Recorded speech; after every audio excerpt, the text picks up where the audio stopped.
আমাদের একটা লোককে হত্যা করে অপর গোষ্ঠীর বাড়ির সামনে রাখা হয়েছে। আমরা এই নিয়ে দুই দলের মধ্যে দ্বন্দ্ব। আমরা সমাধান চাই, কেউ হত্যা করলো, হত্যাকারীকে আপনি বের করে দিন। মুসা কালিমুল্লাহ নিজ থেকে কোনো সিদ্ধান্ত দেওয়ার মতো ক্ষমতা রাখেন না। সিদ্ধান্ত দেওয়ার মালিক একমাত্র আল্লাহ। কে সিদ্ধান্ত দেন? আল্লাহ না মুসা আলাইহিস সালাম নিজে সিদ্ধান্ত নিতে পারেন? নিজে সিদ্ধান্ত নিতে পারেন? নবীগণ রাসূলগণ সব সময় আল্লাহ তাআলার কাছ থেকে আসা। আল্লাহ তাআলার কাছ থেকে যে সিদ্ধান্ত হয় ওই সিদ্ধান্ত অনুযায়ী ওনারা সমাজের সিদ্ধান্ত দেন। এজন্য মুসা আলাইহিস সালাম আল্লাহ তাআলার সাথে কথা বললেন। আল্লাহ তাআলা এরা একটা লোক হত্যা করা হয়েছে, উভয় গোষ্ঠীর মধ্যে এই লোকটা নিয়ে বাদানুবাদ শুরু হয়ে গেছে। কেউ দায়ভার নেয় না। তারা আমার কাছে জানতে চাইছে কে হত্যা করেছে, আপনি জানাইয়া দেন। মুসা আলাইহিস সালাতু ওয়াস সালামকে আল্লাহ তাআলা বললেন, মুসা এরা এমন এক জাতি, আমি যদি সাবেক প্রধান শিক্ষক এল.আর সরকারি উচ্চ বিদ্যালয় হযরত মাওলানা মনিরুদ্দিন সাহেব দামাত বরকাতুহুম, আমার সামনে উপস্থিত বাবার বয়সের মুরব্বিয়ানে কেরাম, সমবয়সী যুবক ভাইয়েরা, ছোট ছোট বাচ্চারা, পর্দার আড়ালে অবস্থানরত সম্মানিত মা ও বোনেরা, আপনারা ধারাবাহিকভাবে আলোচনা শুনে আসছেন, আরও আলোচনা শুনবেন। আমার আগে আমার উস্তাদে মোহতারাম মাওলানা আইয়ুব বিন সিদ্দিক হুজুর গুরুত্বপূর্ণ আলোচনা করেছেন। আমি আপনাদের সামনে সূরা বনী ইসরাইলের একখানা আয়াত তেলাওয়াত করেছি এবং নবী করিম সাল্লাল্লাহু আলাইহি সাল্লাতু ওয়াস সালামের একখানা হাদিস আপনাদের সামনে তেলাওয়াত করেছি। আল্লাহ তাআলা তৌফিক দান করেন যদি, তাহলে আয়াত এবং হাদিসকে সামনে রেখে সামান্য আলোচনা করার চেষ্টা করব। আমার তৌফিক ইল্লা বিল্লাহ। তারা আমাকে একটা বিষয় দিয়েছিলেন যে মাতা পিতার হক সম্পর্কে কিছু আলোচনা করার জন্য। আমি যখন আসলাম তখনও হুজুর মাতা পিতা সম্পর্কে কিছু আলোচনায় ছিলেন। আমি আরেকটু বিষয় আলোচনা করার চেষ্টা করব। মাতা পিতার হক, আমরা শুধু মাতা পিতার হকটা বুঝি, সন্তানের হকটা বুঝি না। আমরা শুধু মাতা পিতার হক বুঝি, সন্তানের হক বুঝি না। আমার কথা বুঝেন তো? একটু উত্তর দিবেন। উত্তর দিলে বোঝা গেল যে কথা বুঝতেছে। শুধু কি মাতা পিতারই হক আছে না সন্তানেরও হক আছে? সন্তানের হক আছে না? সন্তানের হক আছে। প্রথম নাম্বার সন্তানের হক হলো, একটা সন্তান চায় তার জন্য তার বাবা একজন আদর্শ মা তাকে উপহার দেয়। একজন পর্দানিশীন দিনদার একজন মা তাকে উপহার দিক। এই হিসাবে বিবাহ করার আগে একজন দিনদার মহিলা খুঁজা, একজন দিনদার মহিলা খুঁজা। কি জাত মহিলা? দিনদার, না চাকরিজীবী? একজন দিনদার মহিলা খুঁজা। দ্বিতীয় নাম্বার, একটা সন্তানের বাবার কাছে পাওনা হলো তাকে দ্বীনি শিক্ষা দেওয়া। কের শিক্ষা দেওয়া? দ্বীনি শিক্ষা দেওয়া। এজন্য সন্তানকে লালন পালন করতে যাইয়া, আমি বাবার অধিকারগুলা বলতেছি, বাবার কাছে যে পাওনাগুলা আছে, সন্তানকে দ্বীনি শিক্ষা দেওয়া। অনেক মা বাবা আফসোস করে বলেন যে সন্তান লালন পালন করলাম, বড় করলাম, কিন্তু সন্তান তো আমাকে একটুও সহযোগিতা করে না। এরকম সন্তান আছে না? আজকে বাবা সন্তানের সুসম্পর্ক নাই, সন্তানে বাবার সাথে সুসম্পর্ক নাই। এই সমাজে আছে না এগুলা? আপনি সন্তানকে যদি আগে শিক্ষা দিতেন তাহলে সন্তান আপনার পাওনাটা যথাযথ আদায় করত। আপনি জানেন, যখন সন্তানকে দ্বীনি শিক্ষা দিবেন তখন আল্লাহ তাআলা নিজে কোরআন থেকে শিক্ষা দিতেছেন সন্তানকে। আল্লাহ তাআলা বলেন, ও আমার হাবিব, ইয়াসআলুনাকা মাযা ইউনফিকুন। ও আমার হাবিব, আপনার কাছে মানুষ প্রশ্ন করে সে কোথায় খরচ করবে। মানুষ প্রশ্ন করে কার কাছে? আল্লাহর হাবিবের কাছে। অর্থাৎ রাসূলকে দিয়া তিনি আমাদেরকে শিখাইতেছেন যে কোন জায়গায় খরচ করব। আল্লাহ তাআলা এই আয়াতে রাসূলকে শিখাই দিতেছেন, কুল মা আনফাকতুম মিন খাইরিন ফালিল ওয়ালিদাইনি ওয়াল আকরাবিন ওয়াল ইয়াতামা ওয়াল মাসাকিন ওয়া ইবনিস সাবিলি ওয়া মা তাফআলু মিন খাইর ফাইন্নাল্লাহা বিহি আলিম। আল্লাহ তাআলা বলেন, হে রাসূল, আপনাকে যখন প্রশ্ন করে তখন আপনি মানুষদেরকে খরচ করার খাতগুলা শিখাইয়া দিবেন। আল্লাহ তাআলা খরচের যে খাতগুলা শিখাইতেছেন এর মধ্যে সর্বপ্রথম আল্লাহ তাআলা শিখাইলেন আপনি মানুষকে শিখান তারা যেন সর্বপ্রথম তার সম্পদটা ব্যয় করে ফালিল ওয়ালিদাইন, পিতামাতার জন্য সে ব্যয় করবে। কার জন্য ব্যয় করবে? শিখাইলেন কে? আল্লাহ।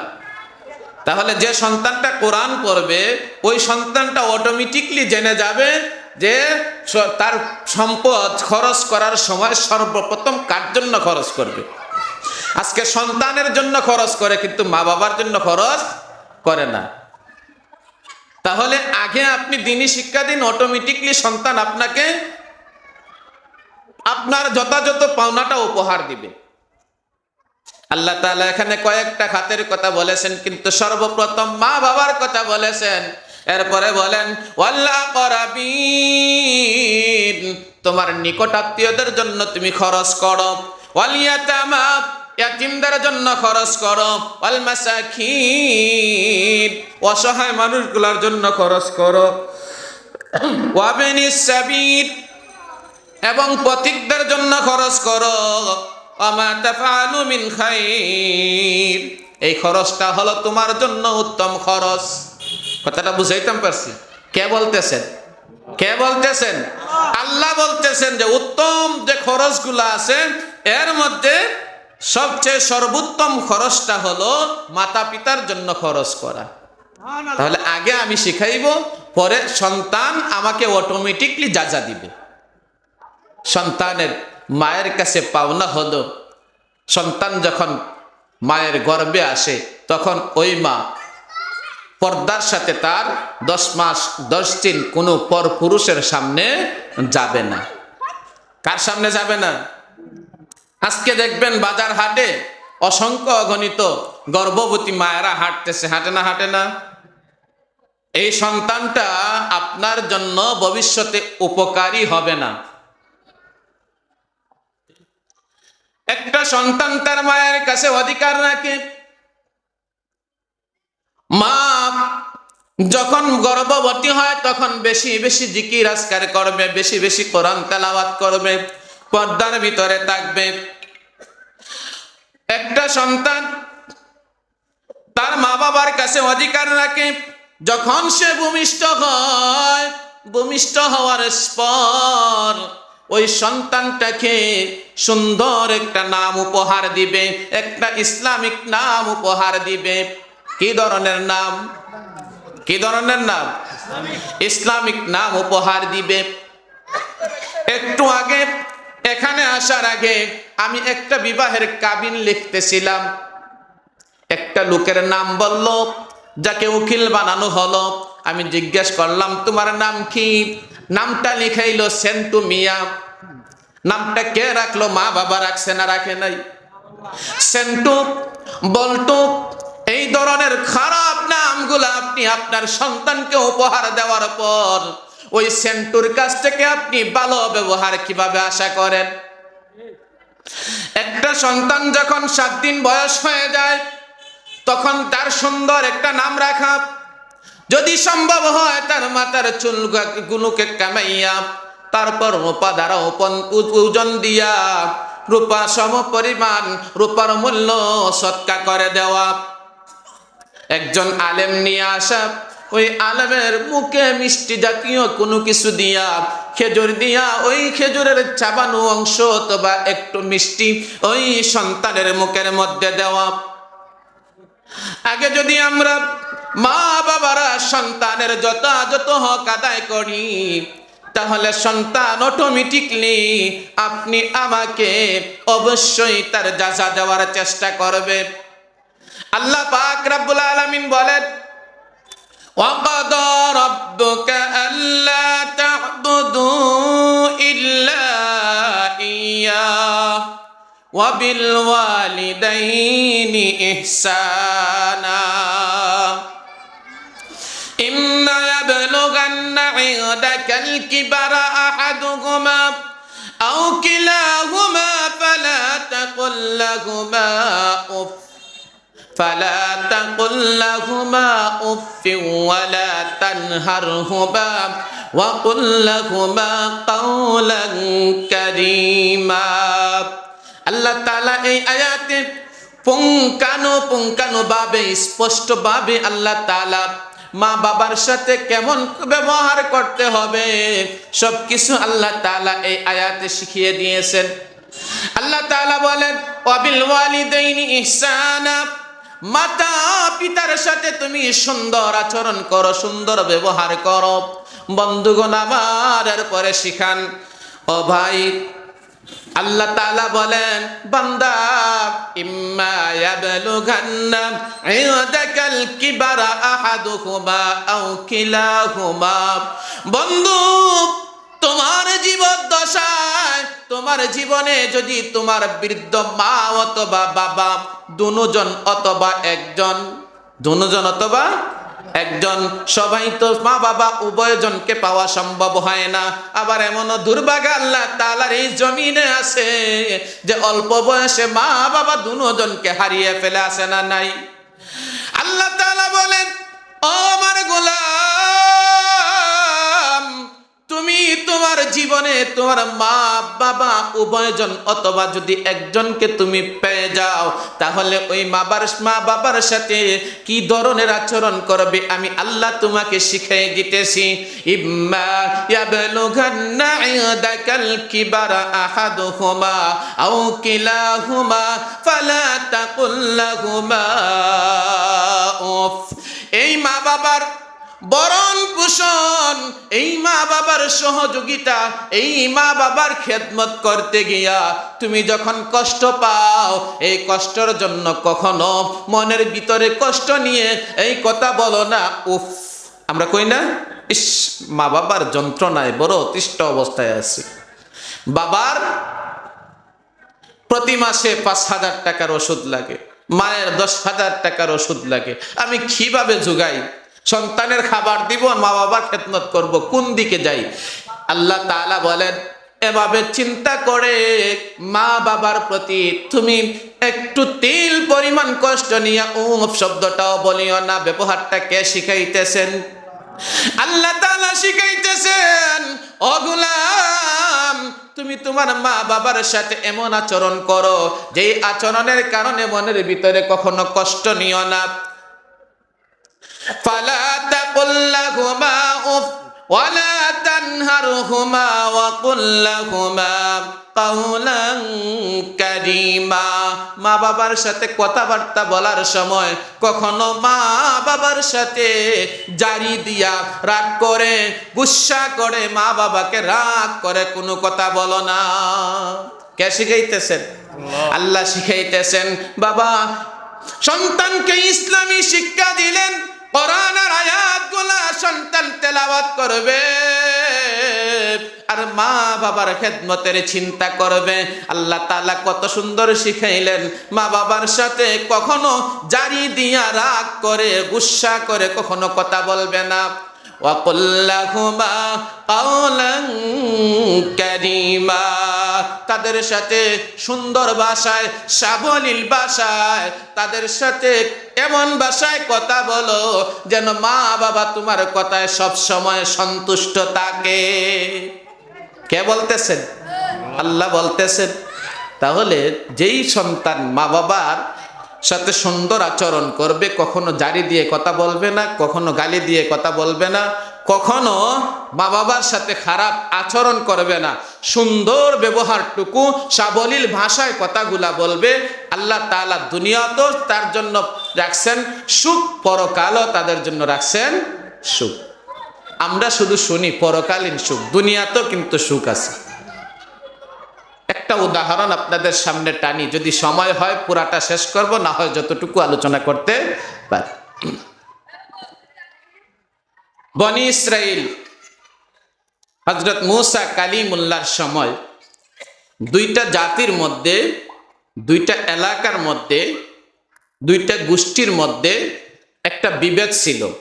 একদল আরেক দলের সাথে খুব খারাপ সম্পর্ক ছিল। একদল আরেক দলের ছায়া দেখতে পারতো না, যেটা আমাদের সহজ ভাষায় বলি। আমরা বলি না একজন আরেকজনের ছায়া দেখতে পারে না, বলি না আমরা?